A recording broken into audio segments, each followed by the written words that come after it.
Hello friends, welcome to my channel Vasu foods. ఈ రోజు వీడియోలో మైసూర్ మటన్ కర్రీని ఎలా ప్రిపేర్ చేసుకోవాలో చూద్దామండి. నాన్ వెజ్ అంటే చాలా మంది ఇష్టపడతారు కదా, సో ఈసారిలా ట్రై చేసి చూడండి. చాలా అంటే చాలా బాగుంటుంది. మైసూర్ మటన్ కర్రీ అన్నాను కదా, ఇంగ్రీడియంట్స్ అన్ని చాలా ఎక్కువగా ఉంటాయి అనుకుంటారు. సో అలా ఏం కాదండి, అందరిలో సహజంగా దొరికేటువంటి ఇంగ్రీడియంట్స్తోనే ఈ రెసిపీని ఈజీగా ప్రిపేర్ చేయొచ్చు. సో ఈ రెసిపీని ఎలా ప్రిపేర్ చేసుకోవాలో చూద్దాం. ముందుగా స్టవ్ ఆన్ చేసుకొని ప్యాన్ పెట్టుకున్నాను. ఇందులో ఒక పావు కిలో వరకు మటన్ అనేది తీసుకున్నానండి. బోన్లెస్ అయితే తినడానికి కూడా చాలా బాగుంటుంది. దీన్ని శుభ్రంగా క్లీన్ చేసుకొని తీసుకుంటున్నాను అనమాట. ఇప్పుడు ఇందులో 1.5 టేబుల్ స్పూన్ వరకు అప్పుడే దంచినటువంటి అల్లం వెల్లుల్లి పేస్ట్, అలాగే 1 టీ స్పూన్ కారం, 1/2 టీ స్పూన్ పసుపు, 1/2 టీ స్పూన్ వరకు సొంపు, అలాగే సరిపడా సాల్ట్ కూడా యాడ్ చేస్తున్నాను. ఒక 1/2 కప్పు వరకు పెరుగు కూడా తీసుకుంటున్నానండి. పెరుగు అనేది మరీ పుల్లగా కూడా ఉండకూడదు. అలా పుల్లగా ఉన్నట్లయితే తినేటప్పుడు కూడా కూర అనేది కొంచెం పులుపు వచ్చేస్తుంది. అలాగే 1/4 కప్ వరకు వాటర్ అనేది యాడ్ చేస్తున్నాను. వాటర్ అనేది మరీ ఎక్కువగా యాడ్ చేయకూడదండి.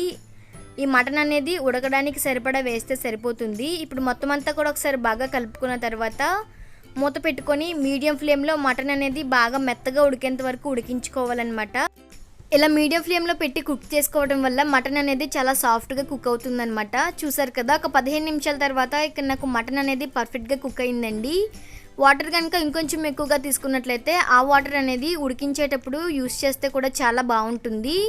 ఇప్పుడు దీన్ని తీసుకొని పక్కన పెట్టుకొని ఇప్పుడు వేరొక ప్యాన్ పెట్టుకుంటున్నాను. ఇందులో 3 టేబుల్ స్పూన్ వరకు ఆయిల్ అనేది హీట్ చేసుకోవాలి. ఆయిల్ కొంచెం ఎక్కువగా ఉంటేనే బాగుంటుందండి. ఆయిల్ కొంచెం హీట్ అయిన తర్వాత 1 ఇంచు వరకు దాల్చిన చెక్క, 1 స్టార్, 2 యాలకులు, 4-5 లవంగాలు, ఒక బిర్యానీ ఆకు వేసి లో ఫ్లేమ్లో కొంచెం బాగా ఫ్లేవర్స్ అన్నీ కూడా వేగేంత వరకు వేయించుకోవాలి. ఇవి కొంచెం వేగిన తర్వాత ఒక మీడియం సైజ్ ఉల్లిపాయ అనేది చిన్న చిన్న ముక్కలుగా కట్ చేసుకొని తీసుకుంటున్నానండి. ఆనియన్స్ అనేవి 1 నిమిషం పాటు ఫ్రై చేసుకున్న తర్వాత ఇందులో 2-3 వరకు పచ్చిమిర్చి చిలుకలు అనేవి వేస్తున్నాను. స్పైసెస్ అనేవి కొంచెం ఎక్కువగా ఇష్టపడే వాళ్ళు ఇంకొక 2 పచ్చిమిర్చి వేసుకున్నా కూడా పర్వాలేదండి. ఇప్పుడు మొత్తం అంతా కూడా ఒకసారి కలుపుకున్న తర్వాత మూత పెట్టుకొని మీడియం ఫ్లేమ్లో ఉల్లిపాయలు అనేవి గోల్డెన్ బ్రౌన్ కలర్ వచ్చేంత వరకు వేయించుకుంటే సరిపోతుంది. చూసారు కదా, ఈ విధంగా గోల్డెన్ బ్రౌన్ కలర్లోకి వచ్చినట్లయితే కూర టేస్ట్ అనేది సూపర్గా ఉంటుందండి. సో ఈ విధంగా మొత్తం అంతా కూడా ఒకసారి కలుపుకున్న తర్వాత ముందుగా ఉడికించుకున్నటువంటి మటన్ అనేది వేసుకుంటున్నాను. ఒకవేళ మీరు ఎక్కువగా వాటర్ కనుక ఉన్నట్లయితే కనుక ఆ వాటర్ తీసుకొని పక్కన పెట్టుకోండి, తర్వాత దాన్ని యూజ్ చేసుకోవడానికి పనికొస్తుంది. ఇక్కడ నేను కొద్దిగా వాటర్ మాత్రమే యాడ్ చేశాను కాబట్టి మొత్తం అంతా కూడా వాటర్ ఏమీ ఎక్కడ మిగలలేదండి. మొత్తం అంతా కూడా మటన్ అనేది వేస్తున్నాను. ఈ విధంగా ఒకసారి బాగా కలుపుకున్న తర్వాత మూత పెట్టుకొని సిమ్లో ఒక 5 మినిట్స్ పాటు మగ్గించుకోవాలి.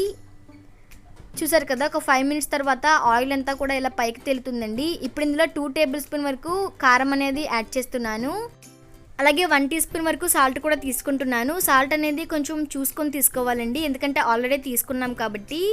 ఇందులో 1/2 టీ స్పూన్ గరం మసాలా, అలాగే 1/2 టీ స్పూన్ ధనియా పౌడర్ కూడా వేసి మొత్తం అంతా కూడా ఒకసారి బాగా కలిసే విధంగా కలుపుకోవాలి. మీడియం ఫ్లేమ్లో ఉంచి ఈ ప్రాసెస్ అంతా కూడా చేయాలండి, లేదంటే అడుగంటేస్తుంది మటన్ అనేది. చూసారు కదా, చాలా కలర్ఫుల్గా ఉంది. ఈ విధంగా ఒకసారి మొత్తం అంతా కూడా కలుపుకున్న తర్వాత ఇందులో 1/2 టేబుల్ స్పూన్ వరకు అల్లం వెల్లుల్లి పేస్ట్ అనేది వేస్తున్నాను. అల్లం వెల్లుల్లి పేస్ట్ అనేది పచ్చివాసన పోయేంత వరకు 1 నిమిషం పాటు వేయించుకుంటే సరిపోతుందండి. అలా పచ్చివాసన పోయినట్లయితేనే టేస్ట్ అనేది కూడా చాలా బాగుంటుంది. ఇప్పుడు ఇందులో 1 గ్లాస్ వరకు వాటర్ అనేది వేస్తున్నాను. ఇక్కడ నేను తీసుకున్న క్వాంటిటీకి 1 గ్లాస్ వరకు వాటర్ అయితే సరిపోతుందండి, ఎందుకంటే ఆల్రెడీ మటన్ అనేది కుక్ చేసుకున్నాం కాబట్టి.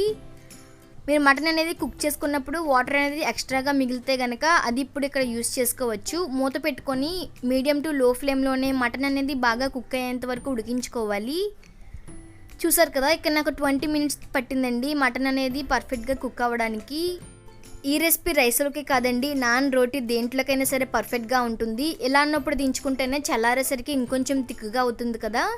సో ఈ విధంగా ఒకసారి మొత్తం అంతా కూడా కలుపుకొని స్టవ్ ఆఫ్ చేసుకొని వేడివేడిగా సర్వ్ చేసుకుంటే కనుక మైసూర్ మటన్ కర్రీ అనేది రెడీ అయిపోతుంది. టేస్ట్ అయితే సూపర్గా ఉంటుందండి. సో ఈసారి మీరు కూడా ఇలా ట్రై చేసి చూడండి, చాలా అంటే చాలా బాగుంటుంది. సో ఇంకెందుకు ఆలస్యం, మీరు కూడా తప్పకుండా ట్రై చేసి మీకు ఎలా కుదిరిందో నాకు కామెంట్ చేసి చెప్పండి. ఈ వీడియో కనుక నచ్చినట్లయితే లైక్ చేయండి, షేర్ చేయండి, అలాగే నా ఛానల్ని సబ్స్క్రైబ్ చేయడం మర్చిపోవద్దు.